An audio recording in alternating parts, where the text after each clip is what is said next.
Hey, what's up, everyone? It's Dr. Glenvo. I am super excited for this edition of Nifty Thrifty Dentist Podcast because I have an awesome dentist with an awesome story.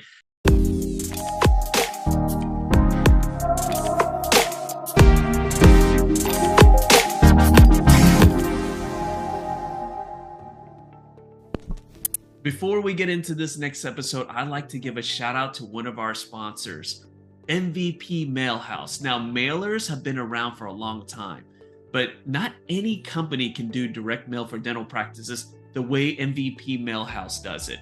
Check them out. Make sure you ask for a nifty thrifty deal. I've been using them for years and you won't be disappointed.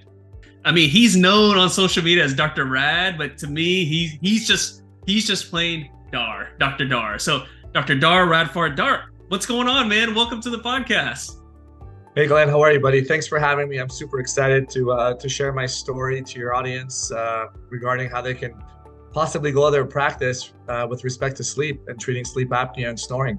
Yeah, well, there's a significant story, and I always like to tell people that a business or a project anchored to a purpose is a strong one, right? And you have a definite purpose. But before we get into that, for those who don't know you, for those who don't know who Dr. Rad, right? I love it. Dr. Rad is all about.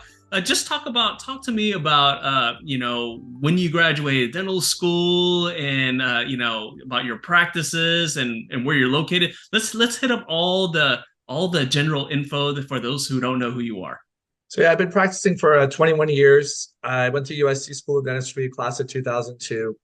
And I'm a general dentist, but I treat about 25 to 30% of my practice is treating sleep apnea and snoring with a custom mouthpiece. Since then, I've launched my own brand and my own line called Rad Health. The kids at the office call me Dr. Rad because they can't say Dr. Radfar.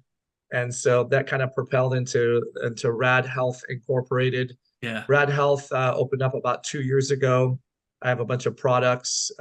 So I'm really into the entrepreneur world, but I do also see, 25 to 30 patients a day. I place implants. I do traditional ortho and Invisalign. I'm like you all.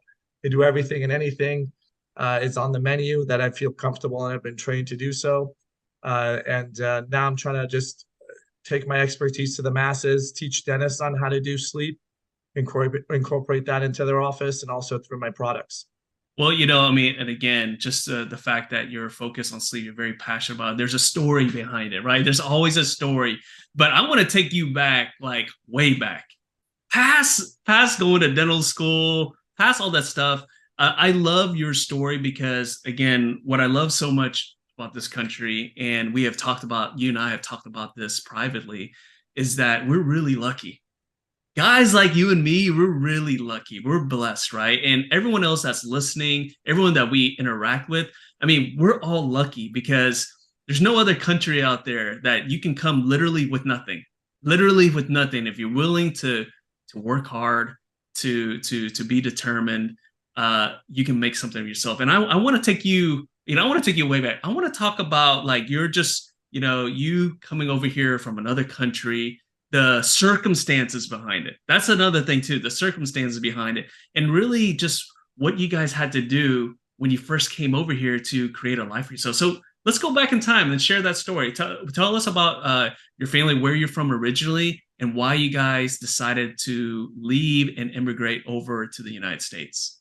Yeah, so sometimes we take a childhood experience for the listeners out there. We have what we call childhood trauma, and sometimes we play a little bit of a victim mode. A lot of times, if we can push through that, we can see the beauty of something that's happened to us in our childhood. And for me, when I was 6 years old, I was in the country of Iran, where I was born, and at that time, religious persecution and the treatment of women was beginning to be more on the negative side, and so my mother had her hair covering in the streets of Iran when I was holding her hand, and her hair was kind of coming out of her hair covering, and she had a couple police, they're called morale police, come up to her, grab her by the neck while I'm holding her hand, not knowing how to protect my own mother, and saying, cover your hair or you'll get a beating. It was at that moment that when my mom and I went back to the house and spoke to my father, seeing what's going on, made courageous decision to escape from the country of Iran and come to America. We did that through horseback in 1983, through the mountains of Iran into Turkey. And on the escape through the treacherous mountains, I was told one thing that was very important that resonates was don't fall asleep on the horse, because I was holding on to a gentleman that was helping us escape. They were called coyotes that help you, navigate through the mountains. Yeah. Don't fall asleep. Don't fall asleep. So sleep was resonating in my ear Yeah. about not falling asleep at the age of 6, and then came to this country. And then we can fast forward to why I do sleep, Yeah. which is in sleep apnea treatment, which in 2009, I actually did fall asleep. I fell asleep at the Wow. wheel going 40 miles per hour on an estimated, well, from what I've been told, and crashed my car into a tree. That incident, 7 years of into practicing dentistry, propelled me to understand that there's a reason why I fell asleep, and it was because I have sleep apnea myself. So I went through the process of getting a sleep test, a home sleep test, and then pursuing some sort of treatment that would help me. And the oral appliance was I was one of the first ones to make one, and it was one for myself back in 2010. Yeah. Yeah. And that just exploded from there, with helping several thousand patients coming to my office, to helping them with their sleep and their issues, so we can minimize the risk of them falling asleep at the wheel and all the other horrific medical complications that are associated with sleep. I mean, literally, I first of all, I will let everyone know I've heard that story before, but it's still impactful even when I heard it a second time, right? And when it comes to sleep, sleep is has been almost like a literally a life or death situation in your life since you left Iran, and also having this accident. It is something that is important to you, and you've seen what you've done, not only your own life, but the lives of all these patients. Do you ever look back and just look at the signs, like the stars kind of aligned, and honestly, I truly believe this, that sometimes there is someone that's just watching out for us, right? Like literally in two instances in your life, someone was literally watching out to you. Do you ever reflect on that and think about that? Yeah, and it's crazy. There's signs out there. We call it synchronicities in life that tell you to guide yourself towards being a bigger kind of help to society, let alone to yourself or your own family. And another story, to as a third thing, a few months later after my accident, my 2.5-year-old son, I noticed he was snoring. Oh, wow. And so that was a red flag. And we went to a pediatric ENT, and he had his tonsils, adenoids removed, tubes put in his ears because he was getting sick frequently. So he had pediatric sleep apnea, and he went Wow. through, electively, we chose to do surgery on him, which was obviously very, very scary. Anyone who has Yeah. children, choosing to do surgeries for them to be able to get better sleep is a challenge. And any kids who snores is not a good idea. They should be checked out by a pediatric ENT to see if there's any sort of surgical intervention. That itself propelled and changed his life. His growth percentile went from 30 to 90 in a matter of a year. He Wow. was much more happier in the morning. So Now, how old is definitely this little guy now? he's 15 now.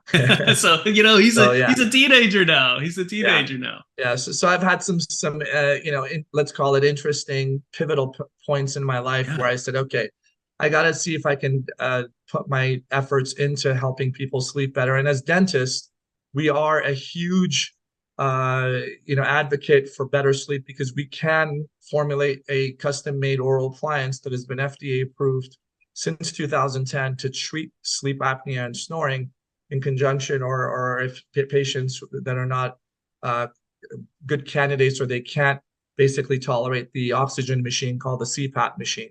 So we are really industry leaders now to help people sleep. And that's my goal, is through my education, through my seminars and coaching program, and through my products, is just to help pay it forward so other people can sleep better and have less medical issues. And Glenn, we forget about the social aspect, right? I mean, Yeah. sleeping next to a bed partner, going on a camping trip, sleeping next to friends and whatnot, and it's very embarrassing to Yeah. snore and to have that kind of problem. Well, and I'll say this. for those who are listening right now and you're thinking, and they're maybe thinking like, well, I don't know if I can implement this in my practice. Well, this is what I would tell everybody. Do it for yourself first, man. Do it for you and your family first. Because I can tell you right now, the effectiveness of what Dr. Radfar implements his sleep with his patient, I would say, wouldn't you agree? It's directly related to your own experience and your son's experience. Yeah, the passion is there because I went through it. I mean, Yeah, getting a home sleep test done for yourself. I use the sleep apnea team as a home sleep testing company, but there's so many out there.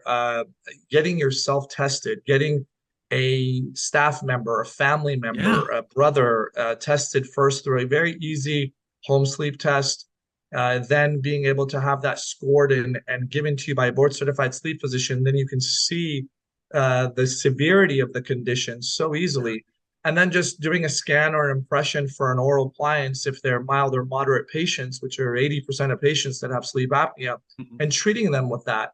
And just going, or yourself, and going through the process and seeing the benefits that most patients receive when they're getting treatment, it becomes kind of addicting to talk about it. And there's signs in the office. We always have patients that are walking in with sleep. They have anterior wear, they have scalloping of the tongue, they have acid reflux.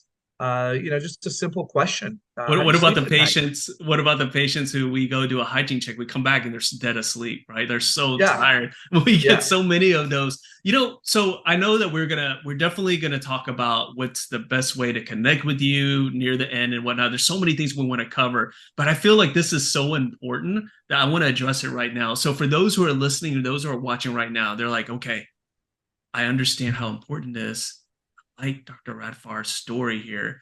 I'd like to see how this can be implemented in my practice. Like, how do they? We'll talk about how to reach out to you, but like, what are the first steps for someone who has no experience at all? They're listening. What you're saying is resonating with them. They want to do something. They want to implement this into practice. What's the first steps when it comes to working with you?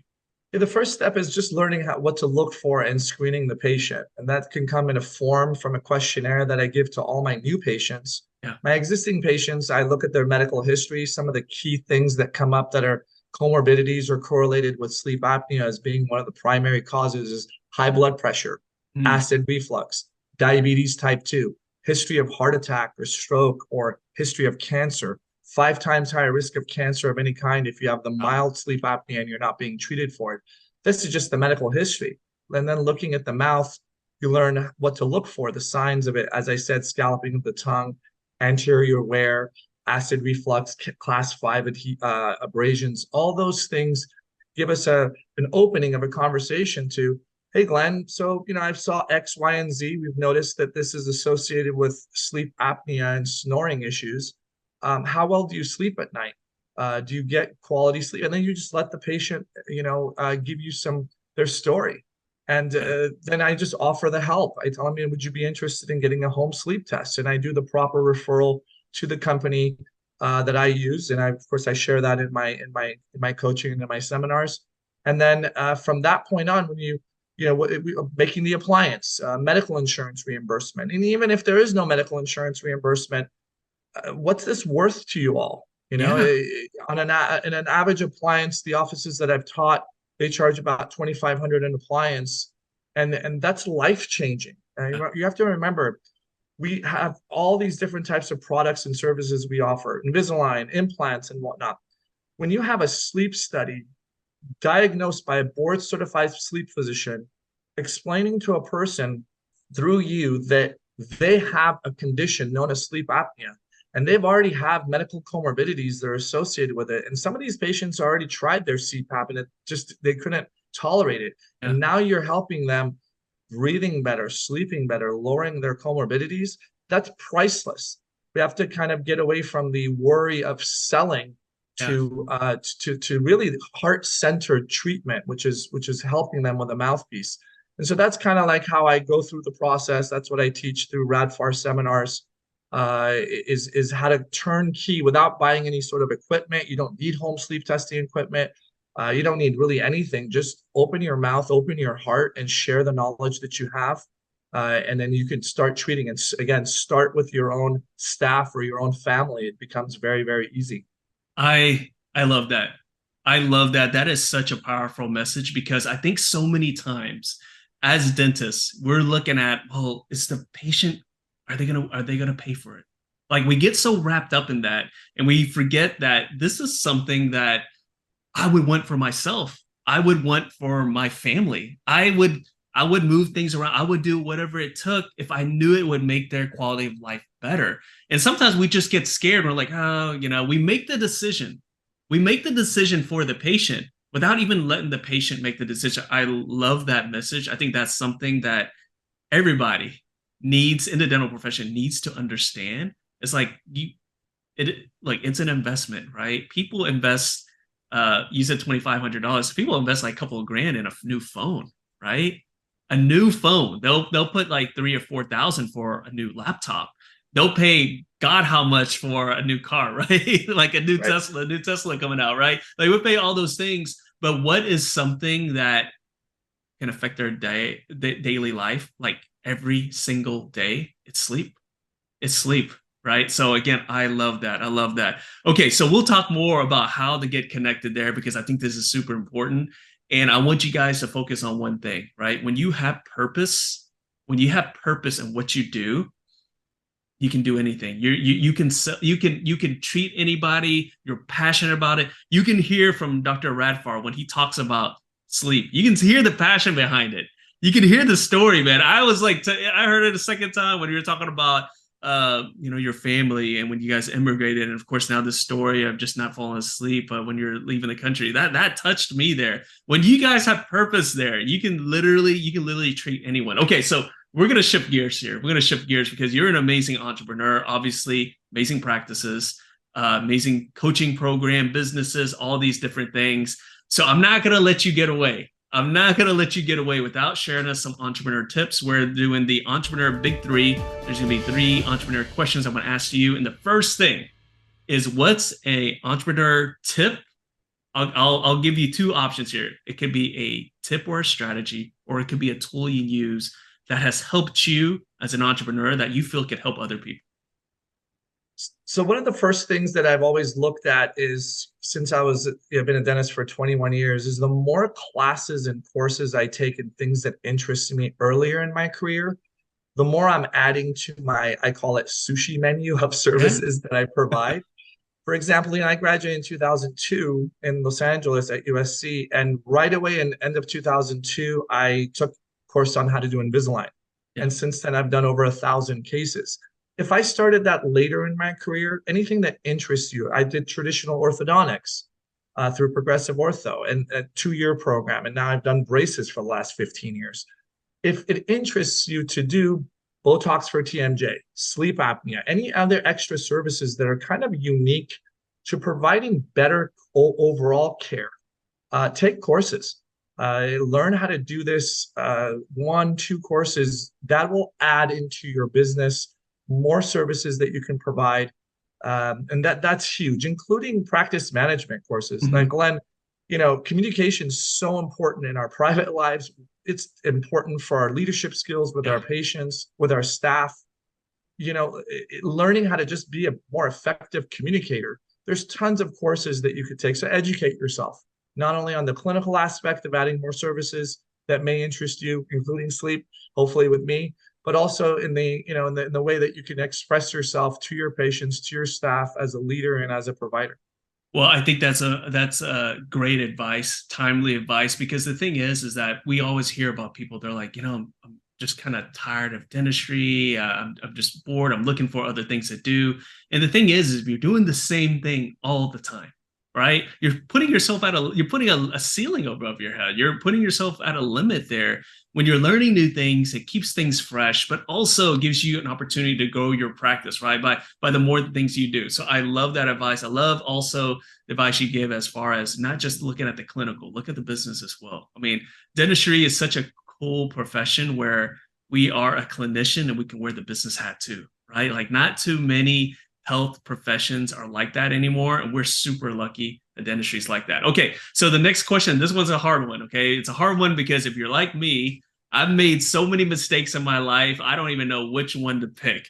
But I'm going to ask you because, again, I truly believe that from the mistakes that you make and the mistakes that other people make, we can all learn from it, right? So that's why this part is really important. So share a mistake that you made that you learned something significant from that you could share with us, and hopefully we can learn something as well.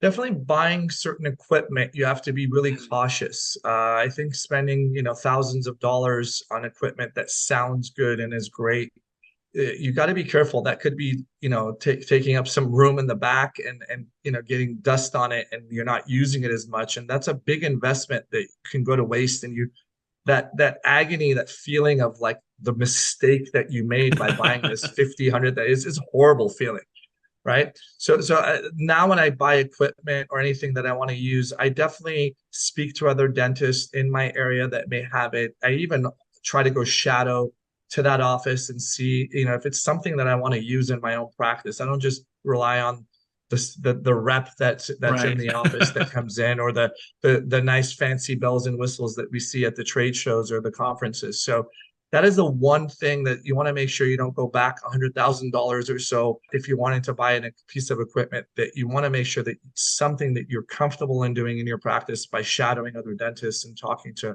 as many testimonials as possible.